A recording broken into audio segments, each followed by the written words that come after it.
Listen to this.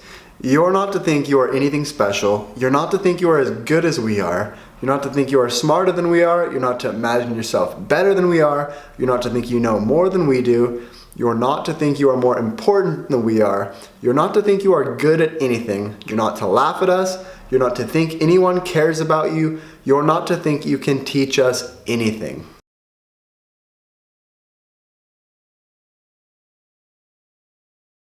Now what I just read to you are the 10 laws of Jante in Swedish, that's Jantelagen, and that is a philosophy that a lot of Swedes and people in Scandinavia live by because people in Scandinavia, they really focus on the collective rather than the individual, and this is completely different than what I grew up with as an American because in America, we really love to celebrate individuality and people are not afraid to stand out and pursue individual success.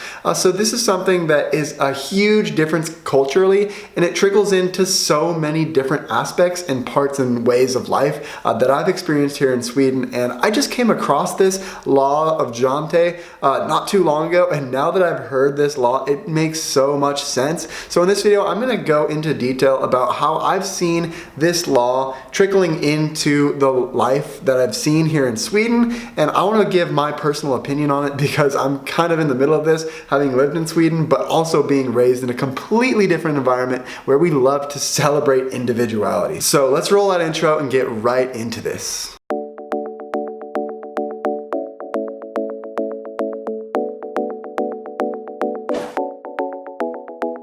Now, right off the bat, I feel like the law of Jante, you can immediately see that in the style of the two different countries. In America, people are not afraid to wear bright colors or things that will draw attention to themselves.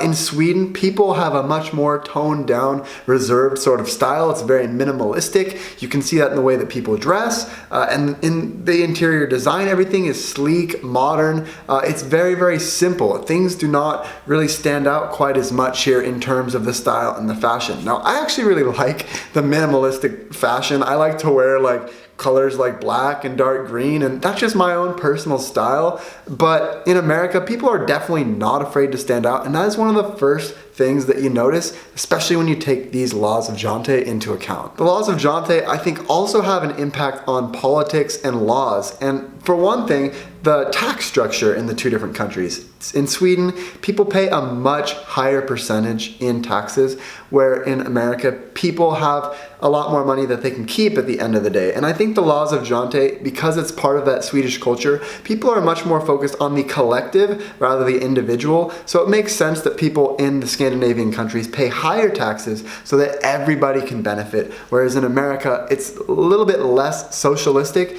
and people have that option to pursue individual success, start their own businesses, do those types of things. People are more incentivized to do that in America. Another way the laws of Jante apply in Swedish society is they have a line culture here in Sweden where everybody kind of waits their turn for something. There's rarely like special exceptions that are made, and I experienced this firsthand when I was waiting for my work permit, even in a profession in education where they desperately need teachers here in Sweden. I still had to wait in line just like everybody else, and it took me an extremely long time to get that work permit, even coming from someone with a master's degree in teaching, fully qualified, and they desperately needed teachers here.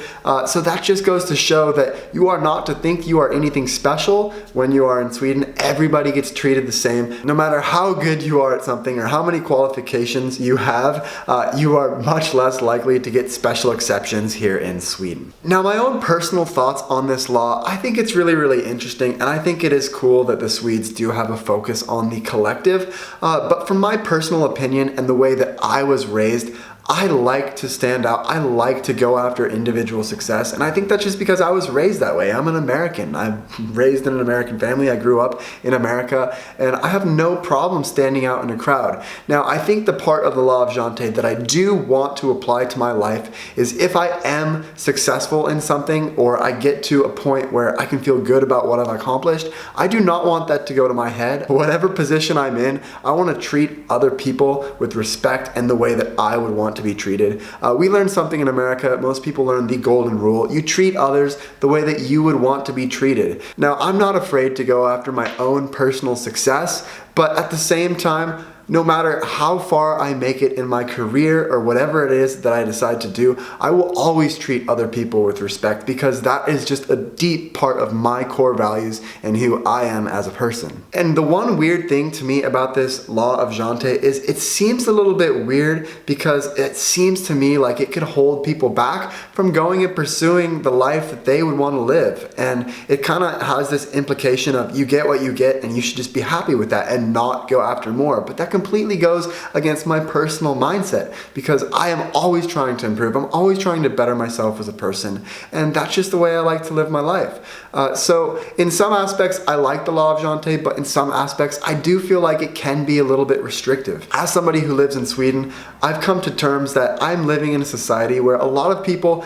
idolize this philosophy, and I need to blend in more because I am in Sweden. And when you go to another country, you have to try to assimilate into that culture. So do I stand out less in Sweden than I would in America? Maybe that is true, but at the same time, I am in that awkward in-between because I'm an American living in Sweden. So I'm really curious what you guys have to think about this situation because I was raised in a culture that is completely different than Sweden, and I understand that living here, I want to do my best to be a part of this Swedish culture that you guys have because there's so many amazing things about it. But I'm curious on your thoughts because this is a really, really interesting philosophy, and most of the people that watch my channel, I think right now, are in Sweden. So most of you guys have been raised with this philosophy, which I have not been raised with. So I'm really interested to see what you guys have to say in the comment section. And with that, guys, thanks so much for watching, and I'll see you guys in the next video.